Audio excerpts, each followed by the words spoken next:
सभी भाई बहनों को जय मसीह की। आज हम वचन पढ़ेंगे मत्ती 17 अध्याय 1 से लेकर 8 तक। 6 दिन के बाद यीशु ने पतरस और याकूब और उसके भाई यूहन्ना को साथ लिया और उन्हें एकांत में किसी ऊंचे पहाड़ पर ले गया। वहां उनके सामने उसका रूपांतरण हुआ और उसका मुंह सूर्य के समान चमका और उसका वस्त्र ज्योति के समान उजला हो गया। और मूसा और एलिया उसके साथ बातें करते हुए उन्हें दिखाई दिए। इस पर पतरस ने यीशु से कहा, हे प्रभु, हमारा जहाँ रहना अच्छा है। यदि तेरी इच्छा हो तो मैं यहाँ 3 मंडप बनाऊं, एक तेरे लिए, एक मूसा के लिए और एक एलिया के लिए। वह बोल ही रहा था, एक उजले बादल ने उन्हें छा लिया और उस बादल में से जय शब्द निकला, यह मेरा प्रिय पुत्र है जिससे मैं प्रसन्न हूँ, इसकी सुनो। चेले यह सुनकर मुंह के बल गिर गए और अत्यंत डर गए। यीशु ने पास आकर उन्हें छुआ और कहा, उठो, डरो मत। तब उन्होंने अपनी आंखें उठाई और यीशु को छोड़ और किसी को ना देखा। जहाँ पर हमने कुछ वचन पढ़े, जब प्रभु यीशु अपने चेलों को साथ में लेकर एक पहाड़ पर प्रार्थना करने गए, तब पतरस को वहाँ पर एलिया और मूसा भी प्रभु यीशु के साथ दिखाई दिया।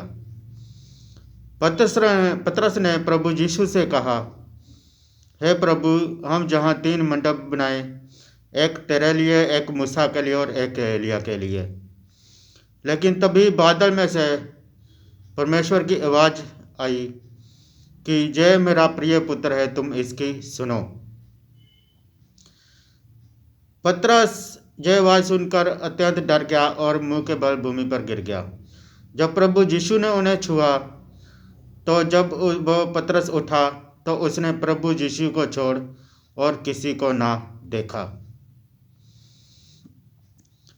परमेश्वर भी हमको, किसी भी इंसान को, या अपने सेवक को, या किसी भविष्यद्वक्ता को पूजने की इजाज़त नहीं देता। पतरस ने जब कहा, हम जहाँ पर 3 मंडप बनाए, एक मूसा के लिए और एक एलिया के लिए, जबकि वो सीधे स्वर्ग से प्रभु यीशु से बातें करने आए थे, तो भी परमेश्वर ने पतरस को उन्हें पूजने से मना कर दिया। जब पतरस को प्रभु यीशु ने उठाया तब वहाँ पर ना एलिया दिखाई दिया, ना मूसा दिखाई दिया, केवल प्रभु यीशु मसीह ही दिखाई दिए। हमें भी परमेश्वर किसी को भी पूजने की इजाज़त नहीं देता। आज बहुत सारे भाई बहन जो हैं, जो अपने सेवकों को आत्मिक पिता, आत्मिक गुरु कहते हैं, वो वचन के खिलाफ जा रहे हैं। प्रभु ने 12 चेलों को तैयार किया, उनमें से आज हम किसी को भी अपना आत्मिक पिता या आत्मिक गुरु नहीं कहते, पर हम आज जो हमारे अगुए हैं उनको अपना आत्मिक पिता और आत्मिक गुरु कहते हैं। हम उनका आदर कर सकते हैं, उनका सम्मान कर सकते हैं, उनको पूज नहीं सकते। उनको हम परमेश्वर की तरह नहीं महिमा दे सकते।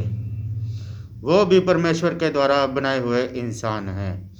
अभी हम एक वचन और पढ़ेंगे, प्रेरितों के काम 4 अध्याय 12 वचन। किसी दूसरे के द्वारा उद्धार नहीं, क्योंकि स्वर्ग के नीचे मनुष्यों में और कोई दूसरा नाम नहीं दिया गया जिसके द्वारा हम उद्धार पा सके। यहाँ पर भी परमेश्वर का वचन कहता है कि हमें किसी दूसरे के द्वारा उद्धार नहीं, क्योंकि स्वर्ग के नीचे और मनुष्यों में कोई दूसरा नाम नहीं दिया गया जिसको हम पूजें, जिसको हम परमेश्वर की महिमा दें। महिमा केवल परमेश्वर की है, किसी इंसान की नहीं। यह वचन भी हमको किसी दूसरे को पूजने की आज्ञा नहीं देता। अभी हम प्रेरितों के काम 14 अध्याय में से वचन पढ़ेंगे। 13 से लेकर 15 तक। ज्यूस के उस मंदिर का पुजारी जो उनके नगर के सामने था, बैल और फूलों के हार फाटकों पर लाकर लोगों के साथ बलिदान करना चाहता था। परंतु बरनबास और पौलुस प्रेरितों ने जब यह सुना तो अपने अपने कपड़े फाड़े, भीड़ में लपके और पुकार कर कहने लगे, हे लोगों, तुम क्या करते हो?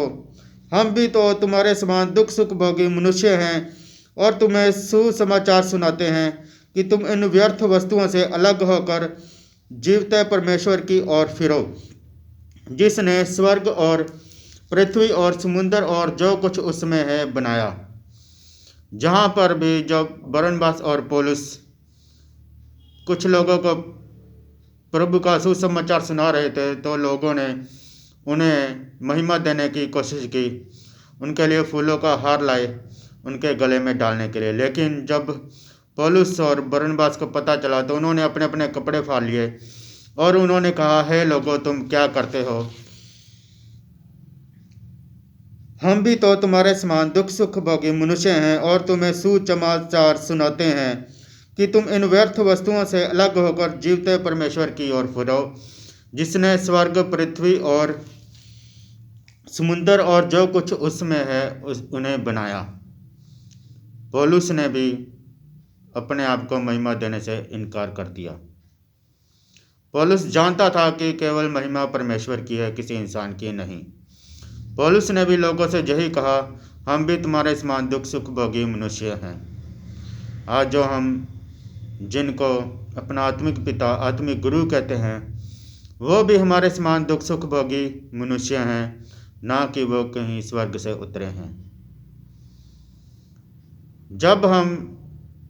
जब प्रभु ने 12 चेलों को तैयार किया, उनको अपना आत्मिक पिता आत्मिक गुरु नहीं कह सकते, जिन्होंने मुर्दों को जिंदा किया, लंगड़ों को चलाया, अंधों की आंखें दी, प्रभु की तरह ही उन्होंने अद्भुत काम किए। हम उनको नहीं पूजते तो फिर हम जाओ, आज हमारे अगुए हैं, हमारे पास्टर हैं, हमारे सेवक हैं, उनको हम कैसे पूज सकते हैं? जो भी हमारे सेवकों को पूज रहे हैं, आत्मिक पिता आत्मिक गुरु कर रहे हैं, वो वचन की उल्लंघना कर रहे हैं। परमेश्वर केवल हमें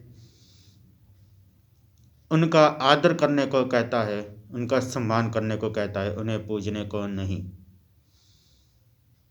धरती पर और स्वर्ग में केवल एक ही नाम दिया गया है जिसकी हमने उपासना करनी है, जिसको हमने महिमा देनी है।